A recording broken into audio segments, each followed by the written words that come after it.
예수님께서는 계속해서 우리 24장에서 이 마지막 날 주님이 오실 날에 대한 말씀을 여러 가지 비유를 통해 말씀해 주고 계십니다. 그래서 마지막 때를 살아가는 우리들이 어떻게 이 땅을 살아가야 하는가, 그것을 우리에게 알려주고 계신 것이죠.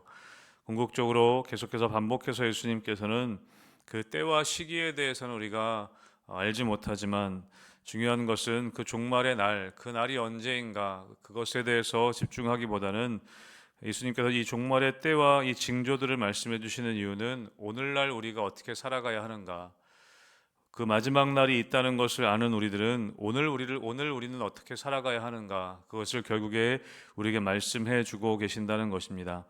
그래서 오늘 본문에서도 계속해서 예수님은 이 마지막 때를 살아가는 다시 오실 주님을 기다리는 성도들이 어떠한 태도로 우리가 오늘을 살아가야 할 것인가, 그것을 우리에게 말씀해 주고 계십니다. 여러분, 우리 36절의 말씀을 같이 함께 읽어보겠습니다. 36절입니다. 시작. 그러나 그날과 그때는 아무도 모르나니 하늘의 천사들도 아들도 모르고 오직 아버지만 아시느니라. 아멘. 예수님께서는 그 날과 그때, 이 종말의 날, 다시 오실 주님, 그 주님이 언제 오실지, 어느 날에 오실지, 그 날과 그때는 아무도 모른다, 오직 아버지만 아신다라고 말씀하고 계십니다. 여러분, 사도행전 1장에서도 보면 예수님이 승천하실 때에, 승천하시기 직전에 제자들이 예수님께 질문합니다. 주께서 이스라엘 나라를 회복하심이 이때니까, 그 때에 대해서 질문했습니다. 그때 예수님께서 뭐라고 하시냐면, 이르시되 때와 시기는 아버지께서 자기의 권한에 두셨으니 너희가 알 바가 아니다. 때와 시기는 하나님의 권한에 있기 때문에 너희가 알 바 아니다.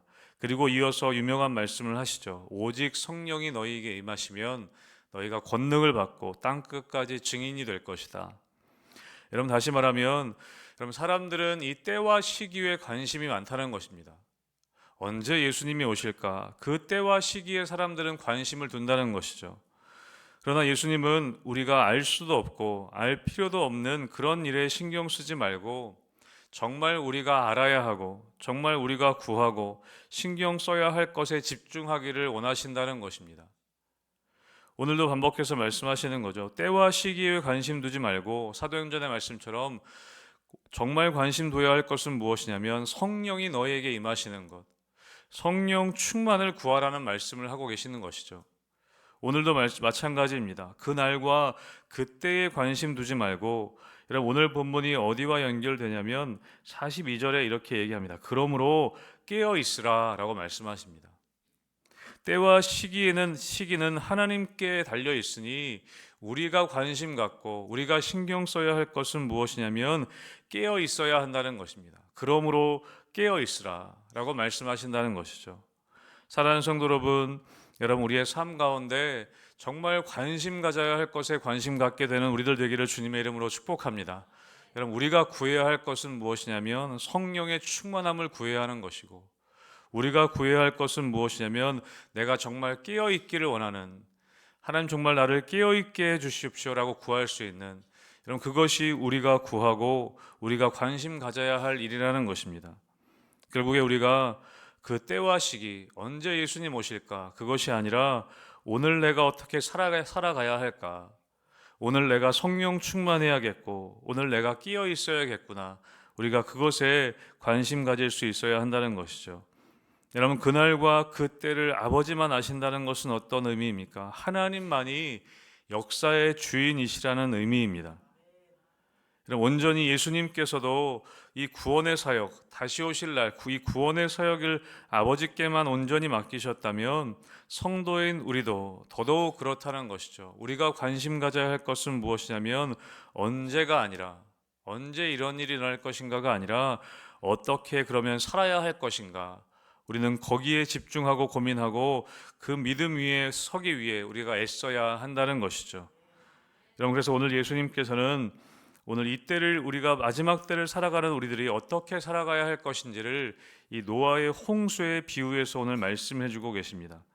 37절부터 나오죠. 노아의 때와 노아의 때와 같이 인자의 임함도 그러하리라. 그러면서 이렇게 말씀하십니다. 홍수 전에 노아가 방주에 들어가던 날까지 사람들이 먹고 마시고 장가들고 시집가고 있으면서 홍수가 나서 그들을 다 멸하기까지 깨닫지 못하였으니 인자의 임함도 이와 같을 것이다 말씀하고 있습니다. 여러분, 노아 시대 사람들은 평범한 일상을 살았습니다. 먹고 마시고 장가가고 시집가는 그런 평범한 일상을 살고 있었습니다. 여러분, 결국에 그러나 하나님 없이 살아가는 그 일상은 여러분 심판을 불러왔다는 것이죠. 여러분, 그런데 노아는 방주를 만들었습니다. 여러분, 노아가 몇 년간 방주를 만들었습니까? 120년간 방주를 만들었습니다. 여러분, 120년이란 정말 그 긴 시간, 물론 그 당시에는 삶이 길었기 때문에 삶의 120년이 어쩌면 아주 긴 시간이 아닐 수 있지만, 여러분 120년은 정말 긴 시간이 아니겠습니까? 여러분, 그 120년간 방주를 만들고 있을 때 사람들은 노아를 도저히 이해하지 못했을 것입니다. 도대체 뭐 하는 것일까? 아마 지나가면서 손가락질했을 것입니다. 아마 가족들조차도 그 아버지를 도저히 이해하지 못했을 수 있습니다. 여러분, 세상 사람들이 사는 것과 같이 노아는 살지 않았습니다. 하나님 말씀에 순종하여서 방주를 지으면서 그의 일생을, 그의 삶을 살아갔던 것이죠. 여러분, 오늘 말씀에 나온 것처럼 이 당시의 사람들은 홍수가 날 때까지 그 방주의 의미를 알지 못했을 것입니다. 여러분, 오늘도 마찬가지인 것이죠. 여러분, 세상 사람들은 예수 믿는 우리들의 삶의 모습을 이해하지 못할 수 있습니다. 여러분, 이 주말에 이 새벽에 나와서 이렇게 새벽 예배 드리시는 여러분들을 세상 사람들이 이해할 수 있겠습니까? 이 주말에 좀 더 잠을 자지, 아니면 차라리 어디 좋은 데 가지, 어디 놀러 가든지, 아니면 운동을 가지, 왜 이렇게 새벽에 나와서 예배하고 기도하는지 여러분, 세상 사람들은 도저히 이해하지 못할 것입니다. 여러분, 그러나 오늘날의 교회의 삶, 우리 성도의 삶이 그렇다는 것이죠. 그래야 한다는 것이죠. 세상 사람들이 이해하지 못하는 삶의 방식이라 할지라도 여러분, 우리 주님이 원하시는 삶의 모습이기 때문에 우리는 묵묵히 그냥 그렇게 살아가는 것입니다.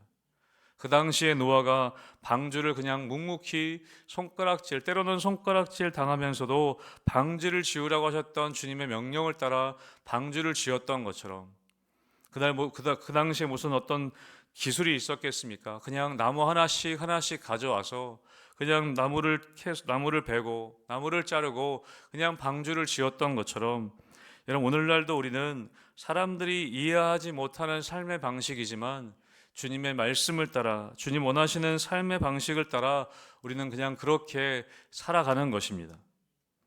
여러분, 우리는 때로는 우리의 바쁜 일상 때문에 하나님이 원하시는 삶을 살지 못할 때도 있습니다. 여러분, 그렇기 때문에 오늘 예수님께서 우리에게도 말씀하시는 것이죠.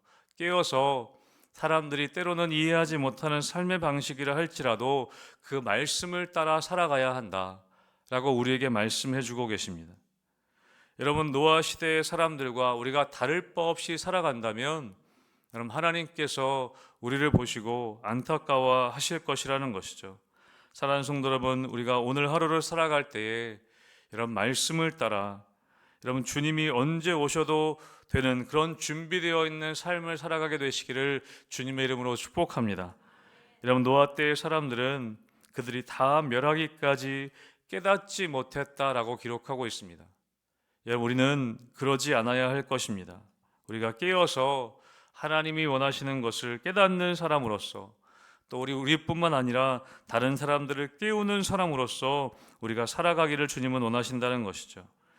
여러분, 오늘 42절 이후에 보면 이 도둑의 비유를 통해 또 우리에게 말씀하고 계십니다. 43절에 보면 너희도 아는 바니 만일 집주인이 도둑이 어느 시각에 올 줄 알았더라면 깨어있어 그 집을 뚫지 못하게 하였으리라. 여러분, 이 비유는 어떤 비유입니까? 예수님의 재림이 우리가 예상하지 못하는 그 날에 임할 것이라는 것을 우리에게 말씀해 주고 있습니다. 여러분, 도둑이 오는 시간을 알았더라면 여러분, 집주인은 당연히 잠들지 않고 깨어서 집을 지켰을 것입니다. 문제는 무엇이냐면 그 시간을 모른다는 것입니다. 언제 올지 알지 못한다는 것이죠. 여러분, 그래서 예수님께서는 42절에 그러므로 깨어 있으라라고 말씀하십니다. 깨어 있으면 여러분 어떤 의미입니까? 우리가 일상의 자리 가운데 우리가 주님의 살아계심을, 주님의 시선을 의식하며 살아가는 것을 의미합니다. 우리가 예배드릴 때뿐만 아니라 매일매일 일상 가운데 지금 주님이 오셔도 좋은가? 지금 예수님이 재림하셔도 좋은가? 여러분, 그것을 스스로 우리에게 물어보는 그런 태도를 의미할 것입니다. 여러분, 우리가 이렇게 새벽 예배 드리고 있을 때 주님이 오신다면 여러분, 우리가 얼마나 영광스럽겠습니까? 그런데 우리가 일상 가운데 살아갈 때 여러분, 우리가 이때에도 주님이 오셔도 괜찮은가? 여러분, 우리가 늘 그러한 태도로 살아가야 한다는 것이죠. 여러분, 하나님 나라의 시간표는 우리의 계획과는 다를 수 있습니다. 여러분, 그러나 주님께 속한 사람은 늘 나의 계획보다 주님의 뜻을 더 중요하게 여기는 사람들이라는 것이죠. 늘 우리의 삶 가운데 끼어 있다. 여러분, 끼어 있음은 늘 주님을 의식하며 살아가는 것입니다. 우리가 사람들이 보건 보지 않건 늘 주님이 끼어 있는, 늘 주님이 보신다는 것을 우리가 깨닫고 살아가는 것이죠. 여러분, 그래서 어떤 책 제목에는 그런 책 제목이 있습니다. 아무도 보지 않을 때에 당신은 누구인가? 그런 제목의 책이 있습니다. 누구도 사람들이 보지 않는 그때에 나의 모습은 어떤 모습인가? 여러분, 결국에 그것은 주님이 어느 때라도 우리를 바라보고 계시다는 그 시각을 의식하며 살아가는 삶이 깨어있는 삶에 살아가는 성도의 모습이라는 것을 말씀해 주고 있습니다. 사랑하는 성도 여러분, 늘 주님을 의식하며 늘 주님께서 나를 보고 계시다는 것을 의식하며 살아갈 수 있는 여러분 되시기를 주님의 이름으로 축복합니다. 여러분, 이후에 또 어떤 예수님이 비유를 들어서 말씀하시냐면 충성된 종과 악한 종의 비유를 통해서 우리에게 말씀해 주고 계십니다. 47절부터 이렇게 되어 있죠. 내가 진실로 너희에게 이르노니 주인이 그 앞에 부분 45절부터 한번 보겠습니다. 충성되고 지혜 있는 종이 되어 주인에게 그 집 사람들을 맡아 때를 따라 양식을 나눠줄 자가 누구냐? 주인이 올 때에 그 종이 이렇게 하는 것을 보면 그 종이 복이 있을 것이다. 집을 맡겨놓고 주인이 떠났을 때 그 집을 맡고 있는 종의 비유를 들어서 말씀해주고 계십니다. 여러분, 우리가 우리의 신앙을 정말 테스트하는 시험대는 무엇이냐면 주인이 언제 오느냐가 아니라 주인이 없는 동안 어떻게 살아갈 것이냐, 그것을 우리에게 말씀해주고 계십니다. 여러분, 충성된 종은 어떤 종이냐면 주인이 없는 동안에도 종이 그 주인이 맡겨준 집과 사람들을 맡길 때에 때를 따라 양식을 나누어 주는 그런 충성된 종을 오늘 말씀하고 계십니다. 여러분, 충성된 종은 언제 주인이 오든 상관없이 오늘 맡겨진 사람들을 잘 돌보고 필요한 것을 공급하고 자기 욕심보다 주인의 뜻을 우선시하는 것이 충성된 종입니다. 그런데 48절부터 보면 악한 종에 대한 비유가 나오죠. 악한 종이 마음에 생각하기를 주인이 더디 오리라 하여서 동료들을 때리고 술 친구들과 더불어 먹고 마시게 되면 생각지 않은 날에 알지 못하는 시각에 주인이 이를 것이다. 여러분, 악한 종은 주인이 더디 온다고 생각해서 맡겨진 권한을 이용해 사람들을 학대하고 자기 만족을 위해 먹고 마시는데 인생을 허비한다, 그렇게 이야기하고 있습니다. 그리고 그 예수님께서는 그 주인이 올 때 악한 종이 심판을 받을 것이라고 말씀하고 계십니다. 여러분, 주님은 보이지 않는 것처럼 느껴지는 그 시간에 오히려 우리의 믿음이 드러나게 될 것이라고 말씀하고 있습니다. 오늘 내가 살아가는 가정과 또 교회와 일터에서 주인의 뜻을 따라 사람들을 잘 돌보고 충성된 종으로 서기를 주님께서는 원하신다는 것이죠. 나에게 맡겨진 오늘 하루의 삶의 자리 가운데 충성된 종으로서 내가 내 것이 아니고 주님께서 맡기신 것이라는 그런 청지기 의식을 가지고 여러분, 우리가 충성스럽게 살아가야 한다는 것입니다. 여러분, 그래서 사도 바울은 맡은 자들이 구할 것은 충성이라고 그렇게 이야기했습니다. 우리가 맡은 자라는 것을, 우리가 청직이라는 것을 늘 깨닫고 살아가는 것이 이 마지막 때를 살아가는 사람들의 모습이어야 한다는 것이죠. 사랑하는 성도 여러분, 오늘 예수님께서는 이 마지막 때를 살아가는 우리들에게 비유를 통해 계속해서 말씀해 주고 계십니다. 마지막 때에 노아의 때와 같다라고 말씀하시고, 이 마지막 때는 집주인이 도둑이 올 것을 준비하는 그런 모습으로 비유해 주고 계시고, 또 그 집을 맡겨준 그런 충성된 종과 악한 종의 비유를 통해서 우리에게 말씀해 주고 계십니다. 여러분, 결국에 결론은 무엇입니까?